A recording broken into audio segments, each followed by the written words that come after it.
finally some good news. Kids can get the vaccine 5 and up starting next week. That's great news. And as soon as these guys can get it too, all bets are off. You anti-vaxxers, all bets are off. All bets are off. Yeah, if I can spread it like unknowingly after that, I'm gonna sneeze on you. A lot of you. A lot of you. All bets are off because we're all done. We're all done with you.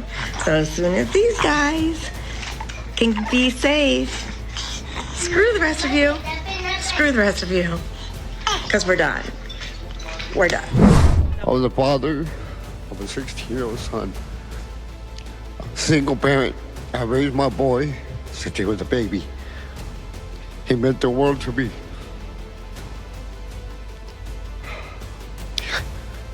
I got the vaccine to protect my son. And after in March, April, they're announcing how it was safe for teenagers. Me and my son have never been apart. We're always together. He was my best friend. I always told him it was me and you against the world. He joined ROTC in high school. He was always full of smiles. Anybody that knew my son would see he was happy. I wasn't rich, but I gave him everything he wanted. We didn't lack for anything.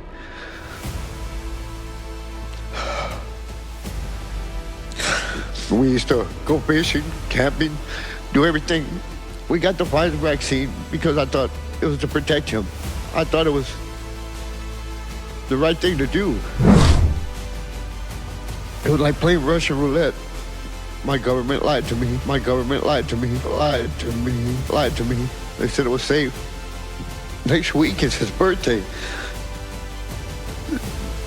You know where I'm going to celebrate his birthday at? While everybody, once we leave here, they're going to forget about what we're doing or what they talk about, what we said here. They're going to be enjoying time with their family and kids. Thanksgiving, I'm going to spend at the cemetery. Christmas at that cemetery. They need to quit pushing this on their children. I lost mine. Y'all need to protect yours. They're trying to target the 5 to 12-year-olds. We're going to have more deaths in our hands than they plan. And they say it's worth the risk. It wasn't worth the risk. It wasn't worth the risk. It wasn't worth the risk. Enemy. One that is antagonistic to another. Something harmful or deadly. For those with eyes to see, humanity is currently under attack by an antagonistic and deadly foe. An enemy that must hide in the shadows to survive. But there is always a money trail, and money is their only real power. So to find the real enemy, we must follow the money. In the documentary Monopoly, Who Owns the World, Tim Gielen does an excellent job of doing this. While there appears to be hundreds of independent companies producing food, they are practically all owned by the same small group of companies. These companies are controlled by their top shareholders, financial institutions such as Berkshire Hathaway, Vanguard, BlackRock, and State Street.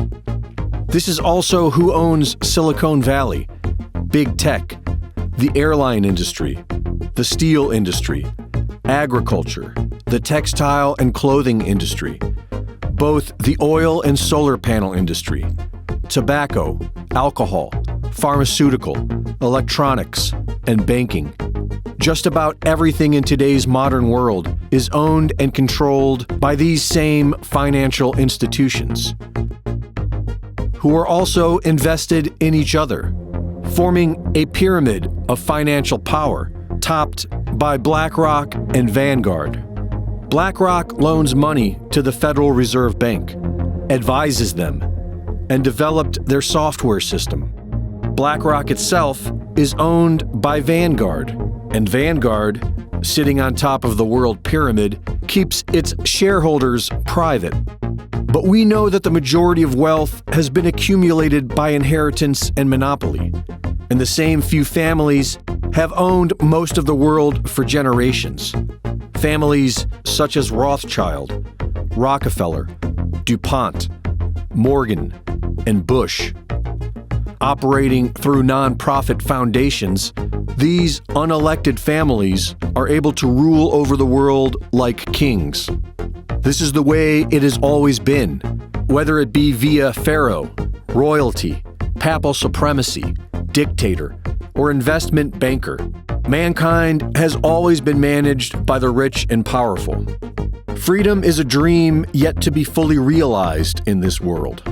After the American Revolution, our forefathers gave us the tools to realize this dream of self-governance in the Constitution and the Bill of Rights. Tools that will be stripped away unless mankind decides to stand and face their enemy. Here we need a vast military-style campaign to marshal the strength of the global private sector. We need a vast military-style campaign to marshal the strength of the global private sector. With trillions at its disposal, far beyond global GDP, and with the greatest respect, beyond even the governments of the world's leaders, it offers the only real prospect of achieving fundamental economic transition. Big Pharma was born out of the Rockefeller oil industry in 1900 with the petrochemical. The petrochemical then dominated two major industries, plastics and drugs.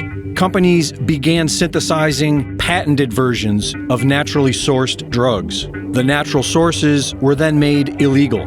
Pharmaceuticals became medicine, and the sicker people got, the more their industry grew. It's a death cult, and it's up to the individual to escape. Good health begins with a healthy immune system, which needs the proper nutrients to thrive. Nutrients we cannot readily get from our food today. The combinations of vitamin C and zinc and vitamin D3 with calcium have been proven to be what we need to maintain a healthy immune system. Scientists have been designing ways to put their so-called vaccines in the food supply, and it seems they may have created an avenue to begin this. Brought to you by the American Chemical Society and 4 scientists from communist China, functional hybrid micro-nano entities are being implemented to promote food safety, to detect hazardous substances in agricultural food products. They are putting in experimental hazardous substances. Molecular imprinting polymers integrated with quantum dots installs a surveillance platform into your food and body. Molecular imprinting polymers integrated with upconversion luminescent nanoparticles conducts chemical analysis of your food and body. Upconversion luminescent nanoparticles combined with metal organic frameworks are tunable porous metals that have the power to regulate the dispensing of nutrition to comply with international mandates. Magnetic metal organic frameworks are metal frameworks designed for targeting drug delivery. Magnetic covalent organic frameworks are used for sensing food in the human body. And covalent organic frameworks doped with quantum dots are used for detection of insecticides. If they wanted to regulate healthy food, they would promote organic growing, not inject a cocktail of metallic nanotech into the entire food supply. The purpose of fear is to call us into action, and there is plenty to be afraid of today. Half the population has lined up for an untested, deadly, and debilitating experimental injection because they were told to be afraid of an invisible asymptomatic disease. The perpetrators of all this have clearly stated their goal of having 80% of the population hooked up to an artificial intelligence hive mind in less than 9 years. For those of us who have awoken from the spell, we know this is all really happening, and it's unbelievably unsettling to see. But there is only 2 things to do. We continue sounding the alarm because it's a numbers game.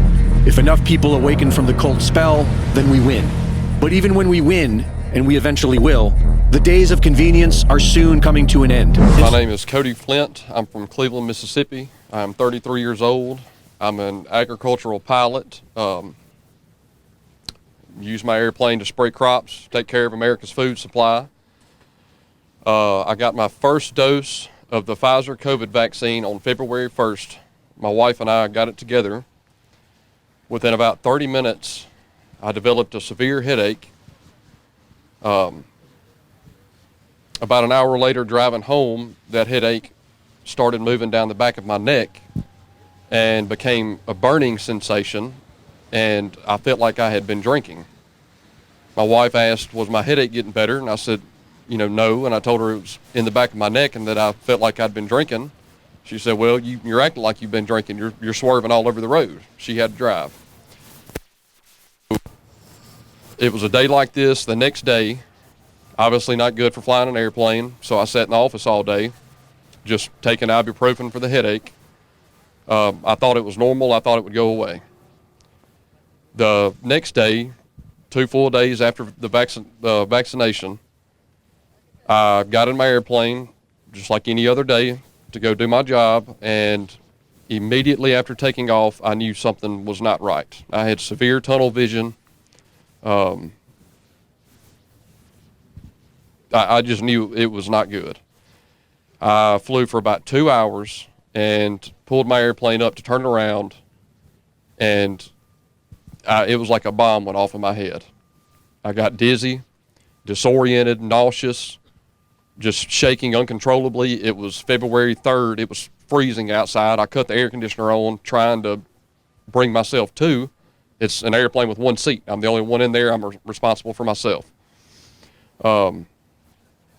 I tried to land on, the last thing I remember doing is trying to land on a 4-lane highway underneath me. Too many cars were coming, so I just said, well, I'll just try to make it back to our runway. It was only about 5 minutes away. Like I said, that's the last thing I remember. I landed without incident. The guy that helps us on the ground pulled me out of the airplane and took me inside, he and the other guys. And that's kind of where I came to, was laying on our couch in our office, just shaking, wondering what was happening. I went to my family doctor. This man has treated me since I was 2 years old. I've never even had the flu. No sickness whatsoever my whole life. He diagnosed me with vertigo and a severe panic attack. I've never had a history of either of these. I told him I had just been vaccinated, and it went in one ear and right out the other. He prescribed me meclizine for the vertigo and Xanax for the panic attacks, and told me I should be completely better in 2 days. I was completely worse 2 days later.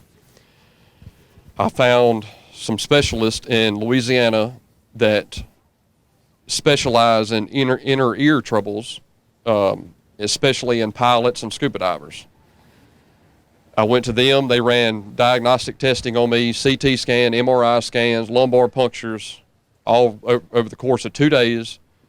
And I guess the lumbar puncture did it, because my reading was 3 times higher than what it's supposed to be. They said the only way that could be, and along with let me back up a little bit. They diagnosed me with perilymphatic fistulas, which is a rupture in your inner ear. But both of mine ruptured at the exact same time. That only happens in car wrecks or major head traumas. I obviously did not have that. So that's what led them to checking my spinal cord pressure, and it was 3 times higher than what it should have been. So that just, there could only be one thing: the adverse reaction to the Pfizer shot. I started taking medicine to reduce my intracranial pressure. I did that for a month. It continued to get worse. The next step is surgery. They did surgery on my left inner ear March 25th. For 6 weeks, couldn't do anything. I had to lay flat on my back. I have an 8-year-old son and a 3-year-old son. That's a hard thing to do with them.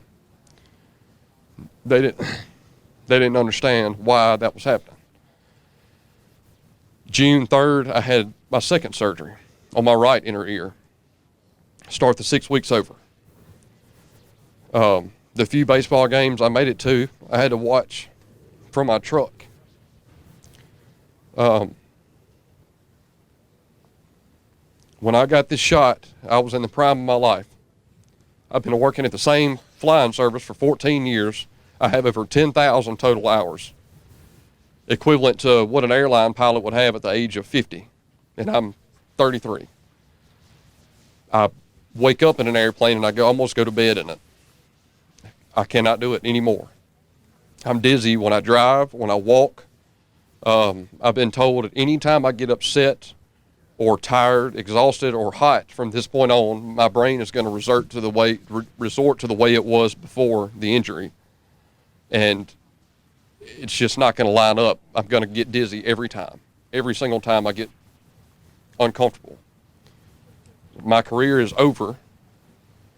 Right as it was getting where I wanted it to be, I have built an incredible future for my family, and it is gone like that. Gone. I submitted an application with the CICP, the Countermeasures Injury Compensation Program, in April. I immediately started emailing both of my senators asking for help, for them to contact the CICP on my behalf. They have done that. I cannot thank them enough for doing that. But they are getting the same answer I'm getting. Your file is under review. I'm losing everything I have. And they are responsible for helping all of us, and they are not. That's the exchange that these manufacturers got for being able to flood the market with this vaccine immediately and so quickly, was they were shielded from liability. So you can't turn to them. The government, my understanding is they accepted the responsibility to help us when they shielded these vaccine manufacturers. They are not helping us whatsoever. That program, the CICP, has had less than 500 claims submitted since it was started in 2009. It has paid out to 29 people in 12 years. Now, at my last check, they update their website every month. There was over 5,000 claims from this year. That program has 4 employees. They have no intentions of helping us whatsoever. And now they're mandating it to children. My children will never get this vaccine. You cannot be forced to take something by your government when your government will not stand behind you when it goes wrong. I am pro-vaccine. I went and got the vaccine as early as I possibly could. I still think some people need to get the vaccine. If you're older, not quite as healthy as you would like to be, sure, go get it. You have to be able to weigh the risk versus reward with this. You should not be mandated. And that this is absolutely absurd that children are being mandated to take this. What do we have?